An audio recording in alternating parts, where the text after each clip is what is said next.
Assalamualaikum warahmatullahi wabarakatuh.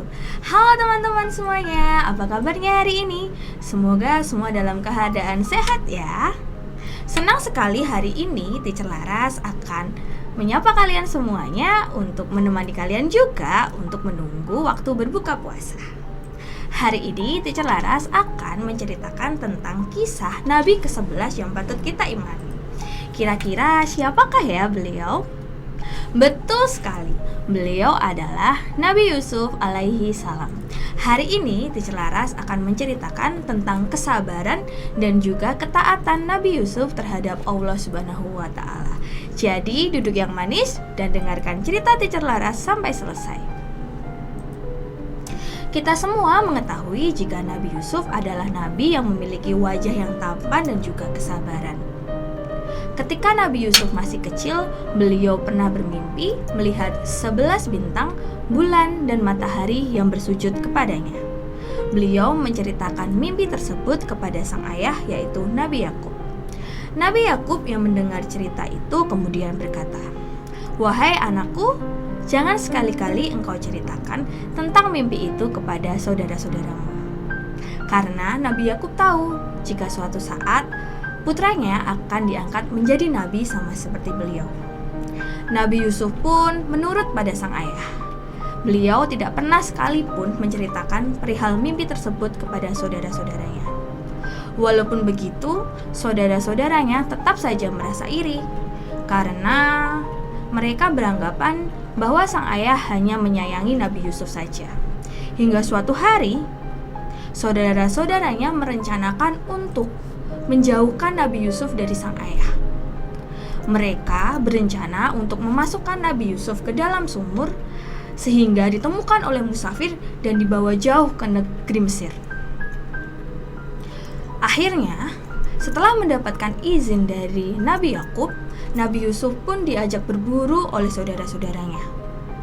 Sesampainya di tempat perburuan, baju Nabi Yusuf diambil oleh saudaranya, kemudian Nabi Yusuf pun dimasukkan ke dalam sumur. Nabi Yusuf tidak bisa berbuat apa-apa karena jumlah saudaranya yang lebih banyak. Akhirnya Nabi Yusuf pun hanya bisa berpasrah dan berdoa untuk meminta pertolongan dari Allah. Benar sekali. Setelah itu datanglah musafir yang menyelamatkan Nabi Yusuf, kemudian membawanya ke negeri Mesir untuk dijual sebagai budak. Tapi Allah Maha Baik, sesampainya di Mesir, Nabi Yusuf tidak dijadikan budak, melainkan diangkat menjadi anak oleh salah satu perdana menteri di sana. Namun, kesabaran Nabi Yusuf tidak diuji sampai di situ saja, karena setelah beliau diangkat menjadi anak oleh salah satu perdana menteri, Nabi Yusuf mendapatkan fitnah oleh masyarakat di sana, yang membuat Nabi Yusuf pun harus dimasukkan ke dalam penjara. Lagi-lagi ketika mendapatkan ujian, Nabi Yusuf tidak merasa sedih ataupun kecewa, karena Nabi Yusuf percaya jika ini adalah ketentuan Allah dan Allah akan melindunginya. Hingga suatu hari, salah satu raja di Mesir sedang mengalami kegundahan karena ia bermimpi melihat 7 ekor sapi kurus yang memakan 7 ekor sapi gemuk. Semua penasehat tidak pernah tahu apa jawaban dari mimpi tersebut. Hingga akhirnya salah satu teman Nabi Yusuf yang pernah masuk di penjara mengatakan pada sang raja bahwa Nabi Yusuf adalah seseorang yang mampu untuk menafsirkan mimpi. Akhirnya Nabi Yusuf ditanyai apa arti dari mimpi tersebut. Nabi Yusuf pun menjawab bahwa akan datang 7 musim kering dan juga 7 musim subur di negeri Mesir. Sehingga ketika hasil panen di musim subur jangan dihabiskan, agar ketika di musim kering semua masyarakat di negeri Mesir dapat hidup dengan baik. Raja pun akhirnya senang mendengar jawaban Nabi Yusuf.